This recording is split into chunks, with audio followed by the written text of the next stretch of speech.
How to avoid mental fatigue. I was watching a Joe Rogan podcast recently, and he was talking about how he avoids mental fatigue.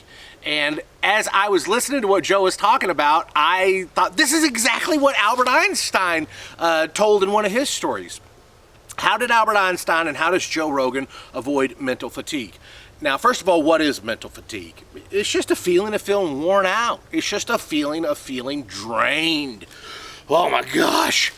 Just that ultimate, I can't go anymore. I'm done. I got to take a break. Now, mental fatigue can be a result of you put in a hard day's work, you've accomplished something, you've put all your efforts on something worthy, and you are mentally worn out, you are mentally tasked. That's a good type of mental fatigue. But mental fatigue is not always good. It can be the result of negative things. So how does Joe Rogan avoid mental fatigue, and how did Albert Einstein do? I'll tell you the Joe Rogan podcast, the story that he told on his podcast first, and then we'll talk about Einstein.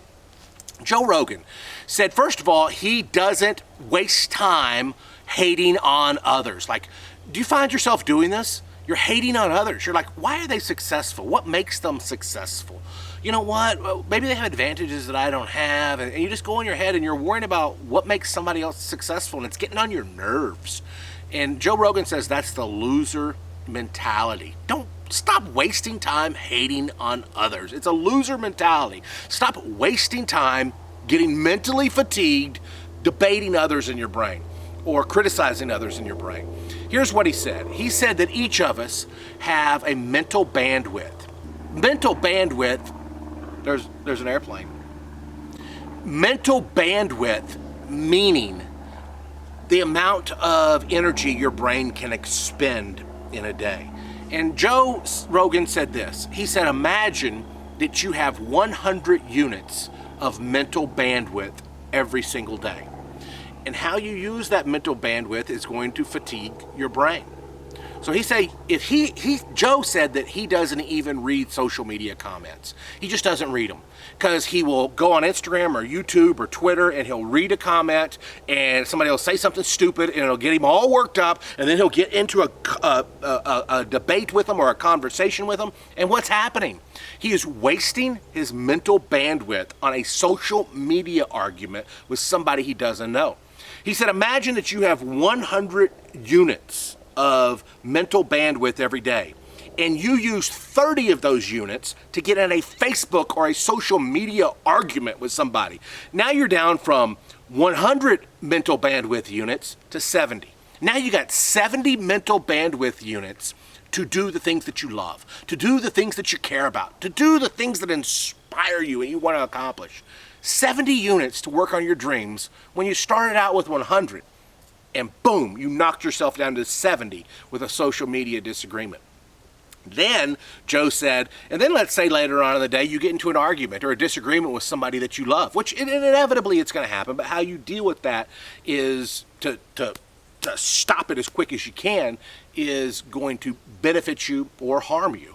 He says you get in a Facebook argument with somebody, boom, 30 mental bandwidth units are gone. Now you're down at 70 to work on the things that you love. Then you get into an argument with somebody that you love, a friend or family member, there's another 30 units gone. Now you have wasted 60 of your 100 mental bandwidth units, and you're down to 40. Now you got 40 units to work on the things that you love, the things that are important to you. Man, that's such priceless wisdom, because it doesn't mean you don't have to get in conversations with people on social media or disagreements with people. I literally, right before I started this video up, somebody made a comment on a social media post that I made, and it was just dumb, and I could have replied to it and then got in an argument. But what would have happened? My mental bandwidth units would have gone down a little bit, and I would have had less mental energy for this video for you, something that I care about. Right before that, this literally happened 6 or 7 minutes ago. A customer sent me an email, remove me from your email list, and then they went off and said some things that, I thought were stupid and kind of insulting. And what did I reply? Nope. I just click, remove, done, delete, over. I don't always am perfect. I'm not always perfect at that. Sometimes I've engaged in the past and it eats away at that mental bandwidth. Don't do it. Disengage. Don't Don't waste your energy on that. And Joe Rogan said that when you can do this, when you can master this, it's almost a form of meditation. Focusing on what's important in your life and avoiding those road bumps of argument over here, dispute over here, focusing on why somebody's more successful, hating on people. Hating on people, in Joe Rogan's words, is a loser mentality. Hating on somebody that's successful is a loser mentality. Not only does it use your mental bandwidth units, it robs you of the chance to get better. Joe Rogan does martial arts. He does jiu-jitsu. I do jiu-jitsu. In jiu-jitsu, you can't just hate on somebody because they're better than you. You got to think, you know what? They're better than me. And Joe Rogan goes on to say, it should be a reason for you to get better and to try to figure it out. Looking at somebody who's better at something than you, don't waste your mental energy, your mental bandwidth on why or hating on them.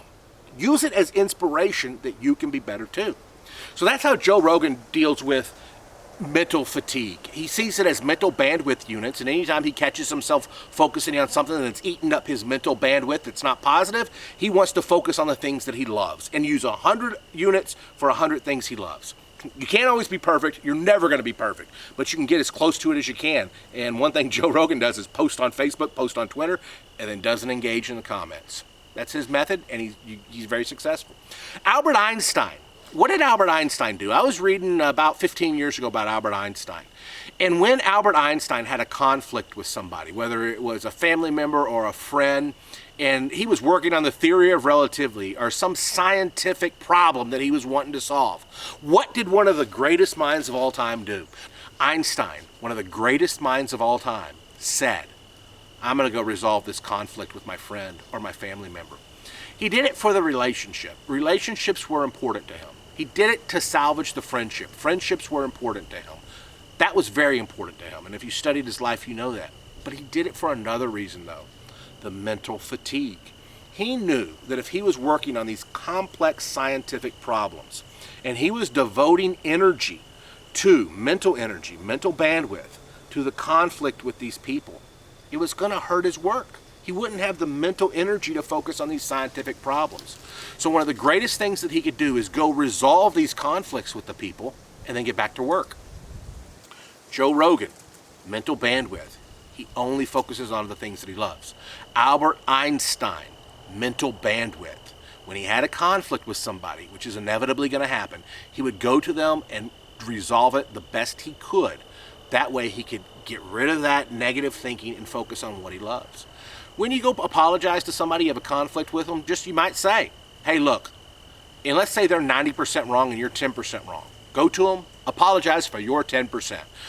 And don't even bring up their 90%. Hey, you know what, I'm really sorry that I did this, and don't say I was 10% wrong here, but this is what I did wrong, this is what I could have done better, and boom, it's off your mind, and then you can focus on getting back to work and what you need to do. Mental fatigue is very, very, very, very real. There's things you can do, good nutrition and exercise and meditation and all that other stuff, but I think Joe Rogan's approach and Albert Einstein's approach are some things that we can all learn from. If you're all about improving your mind, and which you might be if mental fatigue is something that you're interested in, down below in the description I have a memory course called Black Belt Memory. Check it out. It's about how to improve your memory, how to learn faster, how to memorize names and faces. I'd love to check it out. Click the link, Black Belt Memory. You'll improve your memory and learn how to just get better. Comment below. Tell me how you work on mental fatigue. I'd love for you to subscribe. See you on the next video.